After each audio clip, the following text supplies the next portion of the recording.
James Adams Perley was born in Enosburg, Vermont, on May 27, 1835.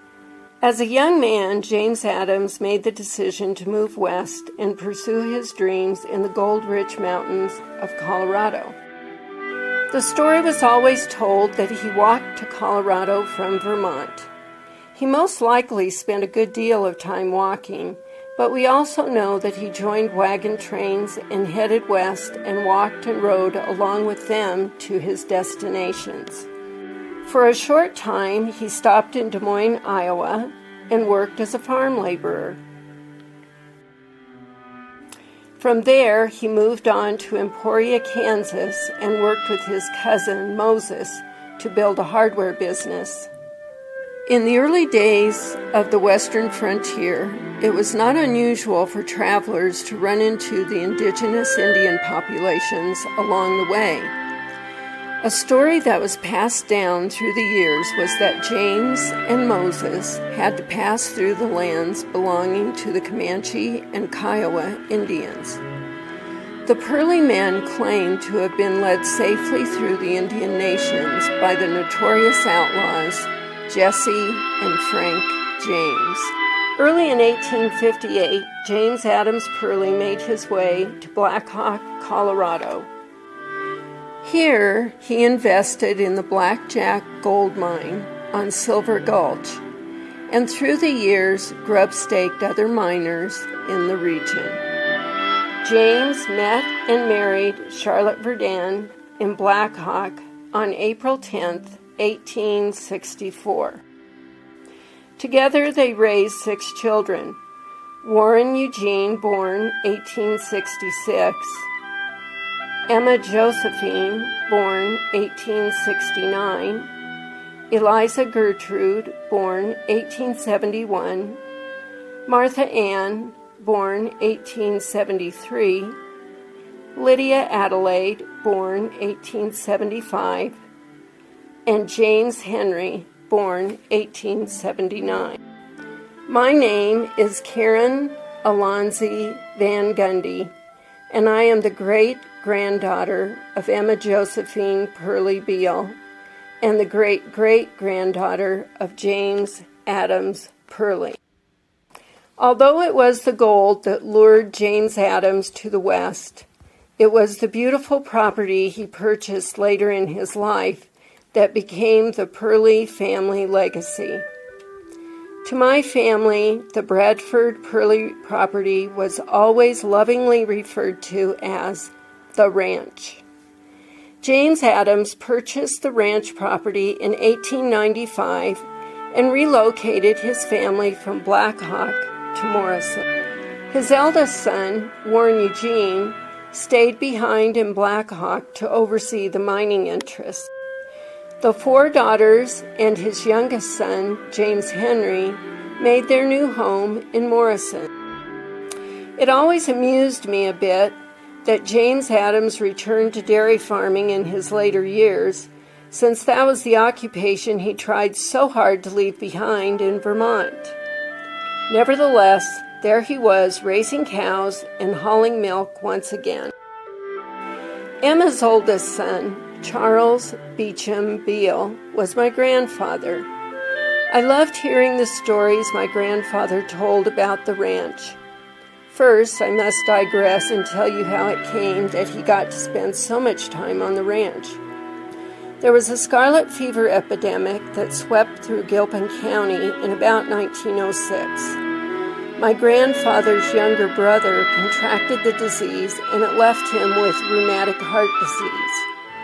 The doctor in Black Hawk advised my great-grandparents that in an effort to save the young boy's life, they needed to relocate to a lower elevation. So the family packed up and moved to Golden.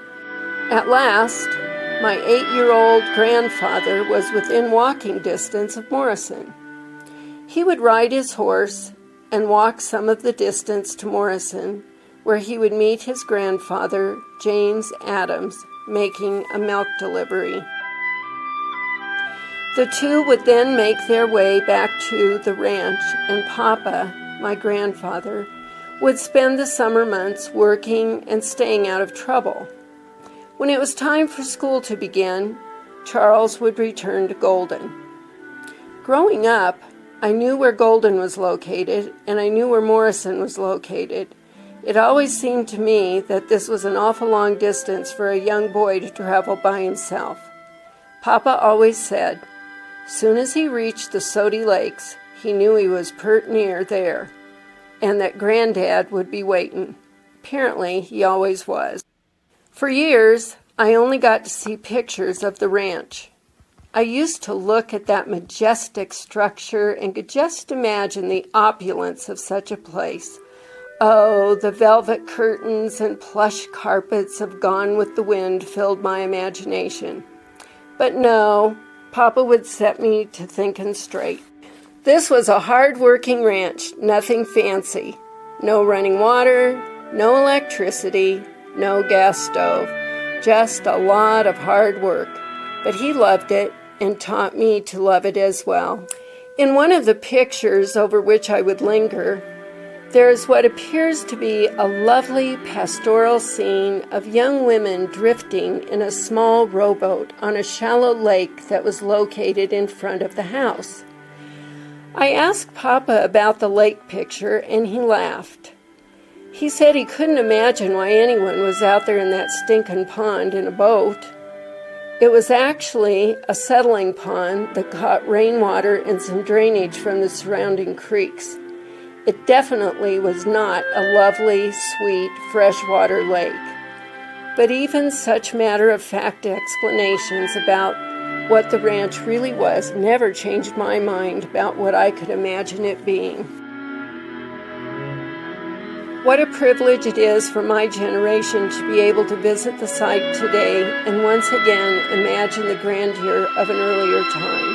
My great-grandmother Emma didn't spend nearly as much time living on the ranch as did her siblings.